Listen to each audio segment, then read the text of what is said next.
नमस्कार दोस्तों, स्वागत है आपका अपने YouTube channel mission next exam में। तो आज हम सोल्व करेंगे यूपीपीसीएल टीजी2 के पिछले साल के कंप्यूटर के क्वेश्चनों को, जो पिछले साल आपके एग्ज़ाम में टीजी2 के फर्स्ट शिफ्ट में पूछे गए थे।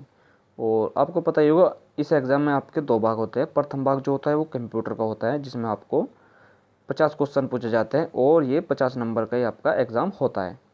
और ये जो एग्ज़ाम होता है ये क्वालिफाई नेचर का एग्ज़ाम होता है आपका, जिसमें आपको पास होने के लिए मिनिमम 20 मार्क्स लाने इसमें आवश्यक होते हैं। और इसमें 1/4 की निगेटिव मार्किंग भी आपकी होती है। और जो इसके मार्क्स है वे फाइनल कट ऑफ के लिए नहीं जुड़ते, ये बस जो एग्ज़ाम होता है आपका ये क्वालिफाई नेचर का ही एग्ज़ाम होता है। और चलिए दोस्तों, वीडियो को अब हम शुरू करते हैं। और अगर आपको ये पीडीएफ भी चाहिए तो इस वीडियो को डिस्क्रिप्शन में आपको टेलीग्राम चैनल का लिंक मिल जाएगा। आप वहाँ से जाकर जो है ये पीडीएफ डाउनलोड कर सकते हो, वो भी फ्री में। और अभी तक आपने हमारे चैनल सब्सक्राइब किया तो प्लीज़ चैनल को सब्सक्राइब भी कर लीजिए और साथ ही साथ बेल आइकन को भी प्रेस कर लीजिए, ताकि आपको हर एक नई वीडियो की नोटिफिकेशन सबसे पहले मिल सके और आपकी जो है टीजी2 की तैयारी बहुत अच्छे तरीके से हो सके। तो चलिए दोस्तों, वीडियो को अब हम शुरू करते हैं। चलिए पहला क्वेश्चन देखते हैं। डिफ़ॉल्ट रूप से माइक्रोसॉफ्ट पावर पॉइंट 2016 फाइलों को यहाँ पर आपको बताना है खाली स्थान में क्या आएगा, एक्सटेंशन के साथ सहेजता है। तो इसका करेक्ट आंसर हो जाएगा ऑप्शन बी .pptx। चलिए अगला क्वेश्चन देखते हैं। अगला क्वेश्चन है हमारा, किसी कंप्यूटर की कीबोर्ड में आमतौर पर आपको यहाँ पर बताना है कि कितनी फंक्शन कुंजियाँ होती है। तो इसमें फंक्शन कुंजियाँ होती है कीबोर्ड में 12, तो डी इसका करेक्ट आंसर हो जाएगा। चलिए अगला क्वेश्चन देखते हैं हम। नेक्स्ट क्वेश्चन है हमारा, ईमेल के संबंध में IMAP का क्या अर्थ है। तो इसका अर्थ है इंटरनेट संदेश एक्सेस प्रोटोकॉल। तो सी इसका करेक्ट आंसर हो जाएगा। चलिए अगला क्वेश्चन देखते हैं। अगला क्वेश्चन है हमारा, माइक्रोसॉफ्ट वर्ड दस्तावेज में पैराग्राफ के चिन्हों को देखने के लिए किस बटन पर क्लिक करें। तो हमें करना होगा शो हाइड पर। तो ए इसका करेक्ट आंसर हो जाएगा। अगले क्वेश्चन की ओर हम बढ़ते हैं। अगला क्वेश्चन है हमारा, वर्तमान में CPU द्वारा निष्पादित प्रोग्राम और डेटा निम्न में से कौन स्टोर करता है। तो बताइए कौन स्टोर करता है। तो करते हैं प्राइमरी मेमोरी। तो ए इसका करेक्ट आंसर हो जाएगा। चलिए नेक्स्ट क्वेश्चन देखते हैं। यदि के का ASCII कोड 01001011 है तो एल का ASCII कोड क्या होगा। तो इसका कोड होगा ऑप्शन ए इसका करेक्ट आंसर हो जाएगा, क्वेश्चन नंबर 6 का। चलिए अगले क्वेश्चन की ओर हम बढ़ते हैं। और यहाँ पर इन्होंने निकाल कर भी दिखा रखा है, अगर आपको आता है तो आप ये निकाल भी सकते हो। चलिए नेक्स्ट क्वेश्चन है हमारा, निम्न में से कौन सा विंडोज ऑपरेटिंग सिस्टम से संबंधित नहीं हो सकता है। तो बताइए इसका 7 का राइट आंसर क्या हो जाएगा। तो इसका राइट आंसर हो जाएगा ऑप्शन ए पोर्टेबल। चलिए अगले क्वेश्चन की ओर हम बढ़ते हैं। नेक्स्ट क्वेश्चन है हमारा, दिए गए विकल्प में से विषम शब्द को आपको ज्ञात करना है। तो इन चारों में से एक विषम शब्द है, इसको आपको बताना है कौन सा है। तो वो है बिग। तो ए इसका करेक्ट आंसर हो जाएगा। अगले क्वेश्चन की ओर हम बढ़ते हैं। अगला क्वेश्चन है हमारा, चलिए बताइए डेटा प्रतिनिधित्व के संबंध में ASCII का क्या मतलब है। तो 9 का राइट आंसर हो जाएगा आपका ऑप्शन सी, सूचना के आदान प्रदान के लिए अमेरिकन मानक, ये एक कोड है। चलिए नेक्स्ट क्वेश्चन की ओर हम बढ़ते हैं। अगला क्वेश्चन है हमारा, वर्ल्ड वाइड वेब के प्रत्येक पृष्ठ में एक URL है और URL शब्द का क्या अर्थ होता है।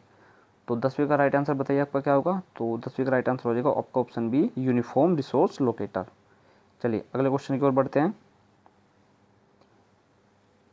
माइक्रोसॉफ्ट वर्ड 2016 में पैराग्राफ कमांड समूह का उपयोग करके निम्न में से कौन सा कार्य नहीं किया जा सकता है। तो 11वें का राइट आंसर बताइए आपका क्या होगा। तो इसका राइट आंसर हो जाएगा आपका ऑप्शन ए, क्रमांकित सूची का निर्माण। चलिए नेक्स्ट क्वेश्चन देखते हैं। माइक्रोसॉफ्ट एक्सेल में जब कोई नई वर्कशीट खोली जाती है तो निम्न में से कौन सी सेल डिफ़ॉल्ट रूप से सक्रिय हो जाती है। तो ये जो सेल है ये होती है A1। तो बी इसका करेक्ट आंसर हो जाएगा। नेक्स्ट क्वेश्चन की ओर हम बढ़ते हैं। नेक्स्ट क्वेश्चन है हमारा, गूगल सर्च कंपनी की स्थापना कहाँ और ये किसके द्वारा की गई थी। तो बताइए इसका करेक्ट आंसर क्या हो जाएगा। इसका करेक्ट आंसर हो जाएगा ऑप्शन बी, US में इसकी स्थापना की गई थी और लेरी पेज एवं सर्गेई ब्रिन द्वारा ये इसकी स्थापना की गई थी। अगला क्वेश्चन देखते हैं। अगला क्वेश्चन है हमारा, थोड़े इसको आगे कर लेते हैं। चलिए, माइक्रोसॉफ्ट वर्ड दस्तावेज के सभी अक्षरों को अपर केस के अक्षरों में बदलने के लिए निम्न में से किसका उपयोग किया जा सकता है? तो बताइए इसका करेक्ट आंसर क्या हो जाएगा। तो इसका करेक्ट आंसर हो जाएगा ऑप्शन डी, Ctrl+A दबाएं और फ़ॉन्ट मेन्यू में चेंज केस सूची से अपर केस विकल्प चुनें। तो डी इसका करेक्ट आंसर हो जाएगा। अगले क्वेश्चन की ओर हम बढ़ते हैं। अगला क्वेश्चन है हमारा, निम्न में से कौन सा GUI आधारित ऑपरेटिंग सिस्टम है? तो आपको 15 का राइट आंसर बताना है। तो इसका राइट आंसर हो जाएगा ऑप्शन डी, तो ये है विंडोज़। चलिए अगला क्वेश्चन देखते हैं। मोहन अपने जन्मदिन की पार्टी में लोगों को आमंत्रित करने के लिए निमंत्रण पत्र तैयार करना चाहता है, और निमंत्रण पत्र तैयार करने के लिए मोहन को निम्न में से कौन से एप्लीकेशन सॉफ्टवेयर सबसे उपयुक्त होगा? तो आप बता सकते हो कि कौन सा एप्लीकेशन सबसे उपयुक्त होगा उसके लिए। तो वो होगा माइक्रोसॉफ्ट वर्ड। तो इसका करेक्ट आंसर हो जाएगा। चलिए अगले क्वेश्चन की ओर हम बढ़ते हैं। अगला क्वेश्चन है हमारा क्वेश्चन नंबर 17, ENIAC, एडवेस आदि किस पीढ़ी के कंप्यूटर के उदाहरण हैं? तो 17 का राइट आंसर हो जाएगा ऑप्शन डी, तो ये प्रथम पीढ़ी के कंप्यूटर हैं। अगला क्वेश्चन देखते हैं। नेक्स्ट क्वेश्चन हमारा, BCD नोटेशन का उपयोग करके BASE शब्द का बाइनरी निरूपण क्या है? तो इसका राइट आंसर हो जाएगा ऑप्शन ए। चलिए अगला क्वेश्चन देखते हैं। अगला क्वेश्चन है हमारा, निम्न में से कौन सा कथन गलत है? आपको ये 4 कथन है, इसमें से बताना है कि कौन सा कथन इसमें गलत है। तो आप देख लीजिए, इसे पढ़ लीजिए अच्छी तरीके से। और 19 का राइट आंसर हो जाएगा आपका ऑप्शन सी, केवल एक ही इसमें जो है वो गलत है। पहला जो है ये वाला, पहला इसमें कथन है जो गलत है। अगला क्वेश्चन देखते हैं। अगला क्वेश्चन हमारा, विंडोज सिस्टम की बूटिंग प्रक्रिया के बाद दिखाई देने वाली पहली स्क्रीन को हम क्या कहते हैं, यानी उसको क्या कहा जाता है? तो 20 का करेक्ट आंसर हो जाएगा आपका ऑप्शन सी, उसको कहते हैं डेस्कटॉप। चलिए अगला क्वेश्चन देखते हैं। क्वेश्चन नंबर 21, बिना किसी थकान या त्रुटि के लगातार काम करना कंप्यूटर की कौन सी विशेषताओं को दर्शाता है? तो 21 का राइट आंसर हो जाएगा आपका ऑप्शन बी, उद्यमशीलता। चलिए अगला क्वेश्चन देखते हैं। Question number 22। चलिए 22 क्वेश्चन देखते हैं। विंडोज़ 10 में फाइल प्रबंधन एप्लीकेशन को, आपको यहाँ पर खाली स्थान बताना है, क्या नाम दिया गया है जिसका उपयोग करके विंडोज़ ऑपरेटिंग सिस्टम द्वारा फोल्डर और फाइलों को ब्राउज़ करने के लिए किया जाता है? तो 22 का आपका राइट आंसर हो जाएगा ऑप्शन ए, फाइल एक्सप्लोरर। ठीक है अगला क्वेश्चन देखते हैं। अगला क्वेश्चन है हमारा, माइक्रोसॉफ्ट एक्सेल में नाम बॉक्स में आपको खाली स्थान बताने की सेल का पता प्रदर्शित होता है। तो कौन सी सेल का पता प्रदर्शित होता है? आपको 23 का करेक्ट आंसर बताना है। इसका करेक्ट आंसर ऑप्शन सी, सक्रिय। चलिए अगला क्वेश्चन देखते हैं। दिए गए विकल्पों में से विषम को ज्ञात कीजिए। आपको 4 में से एक विषम का पता लगाना है। तो 24 का करेक्ट आंसर आपका हो जाएगा ऑप्शन सी, माइक्रोसॉफ्ट ऑफिस। चलिए अगला क्वेश्चन देखते हैं। अगला क्वेश्चन आपको बताएं 25, निम्न में से कौन सा विकल्प कथनों की सत्यता का सबसे अच्छा वर्णन करता है? तो मैं आपको इसका राइट आंसर बता रहा हूँ, आप इसे अच्छी तरीके से पढ़ लीजिए और इसका राइट आंसर आपको टिक लगाना है। तो 25 का राइट आंसर हो जाएगा आपका ऑप्शन सी, सत्य। पहला सत्य और दूसरा भी सत्य है। चलिए अगला क्वेश्चन देखते हैं। अगला क्वेश्चन हो जाएगा हमारा 26, दिसंबर 2018 तक माइक्रोसॉफ्ट विंडोज़ का सबसे हाल ही में संस्करण, आपको खाली स्थान बताना है कि कौन सा है और इसे कब जारी किया गया था?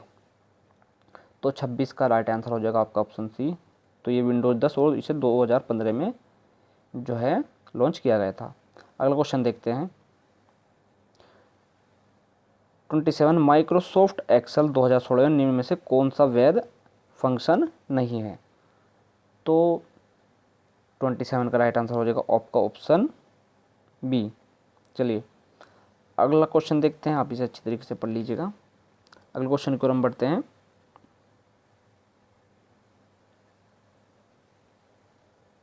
28 को देखते हैं, वह तकनीक जिसके द्वारा डेटा को कूट रूप से परिवर्तित किया जाता है जिससे कि अनधिकृत व्यक्ति द्वारा इसे आसानी से नहीं समझा जा सके, उसको क्या कहते हैं?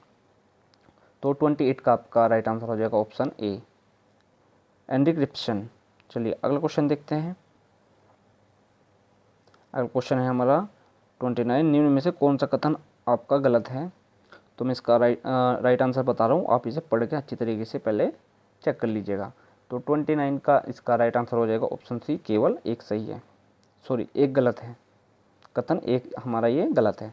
अगला क्वेश्चन देखते हैं। ये कथन वाले बहुत ही क्वेश्चन पूछे जाते हैं, आप इन्हें अच्छी तरीके से देख लीजिए। नेक्स्ट क्वेश्चन देखते हैं हम, question number 30, Microsoft power point में एक स्लाइड का चयन करके और Ctrl+D दबाने पर क्या होगा? तो 30 का राइट आंसर आपका हो जाएगा ऑप्शन डी, स्लाइड का डुप्लीकेट बनेगा। चलिए अगला क्वेश्चन देखते हैं।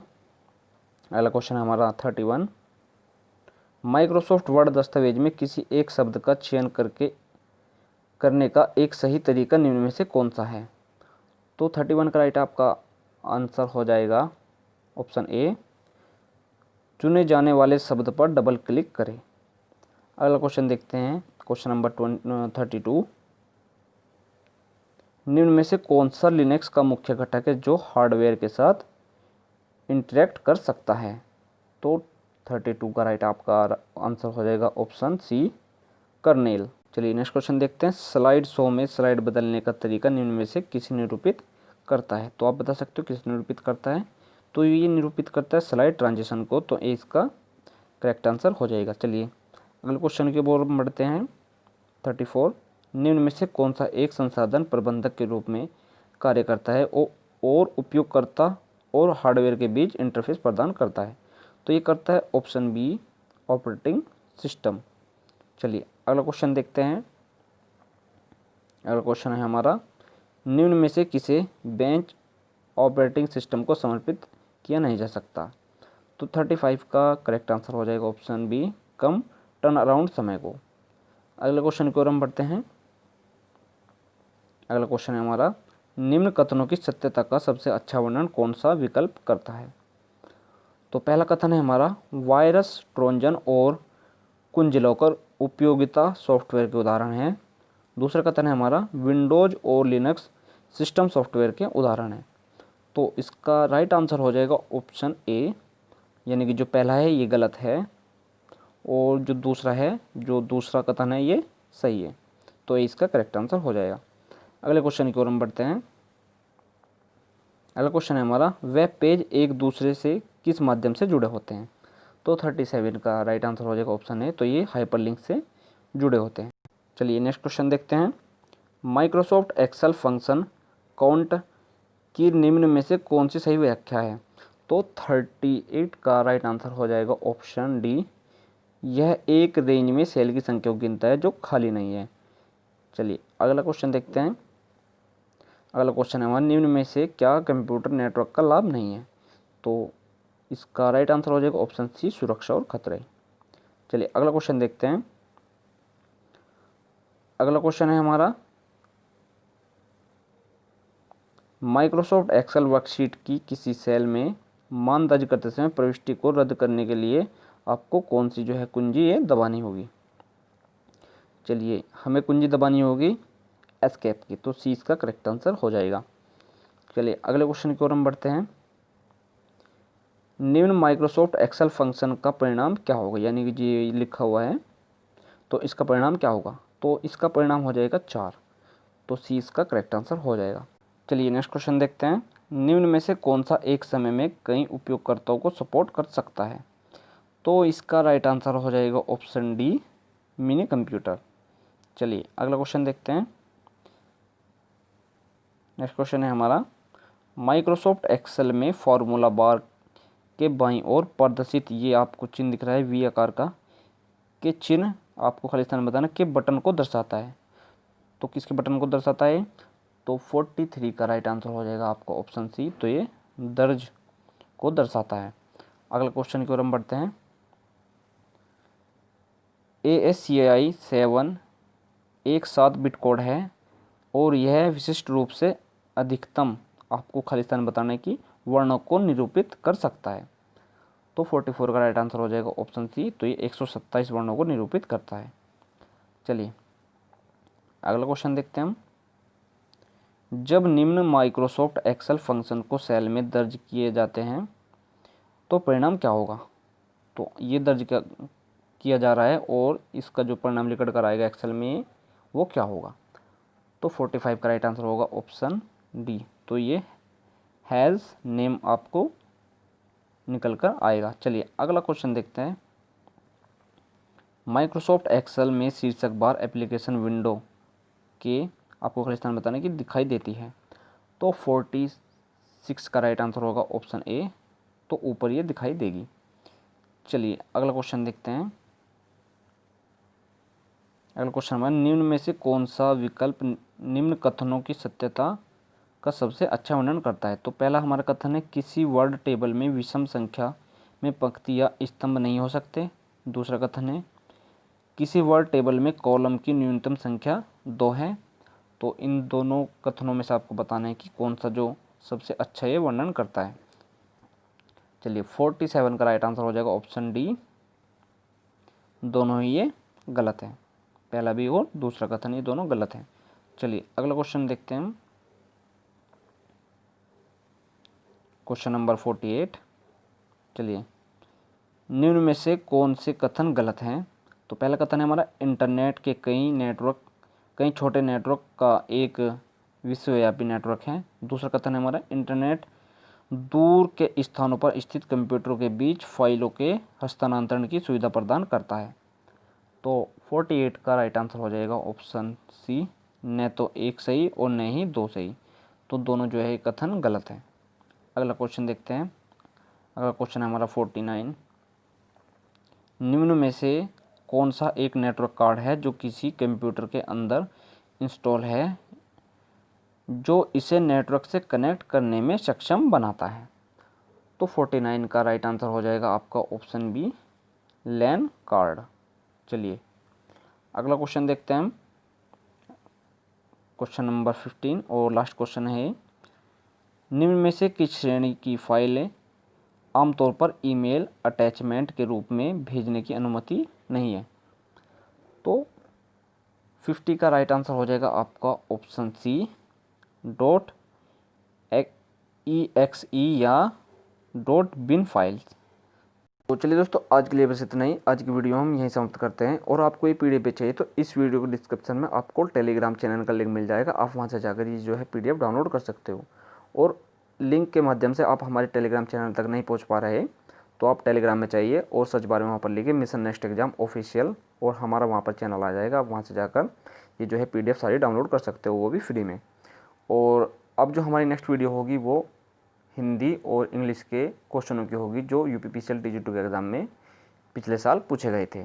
और आप हमारे इस चैनल को सब्सक्राइब भी कर लीजिए और साथ ही साथ बेल आइकन को भी प्रेस कर लीजिए ताकि आपको हर एक नई वीडियो की नोटिफिकेशन मिल सके जो भी हम अपने चैनल पर वीडियो अपलोड करें और जिससे कि आपकी तैयारी है जो एग्ज़ाम की बहुत अच्छे तरीके से हो सके। तो चलिए दोस्तों आज के लिए बस इतना ही। मिलते हैं नेक्स्ट वीडियो में। तब तक के लिए देखते रहिए मिशन नेक्स्ट एग्जाम। नमस्कार।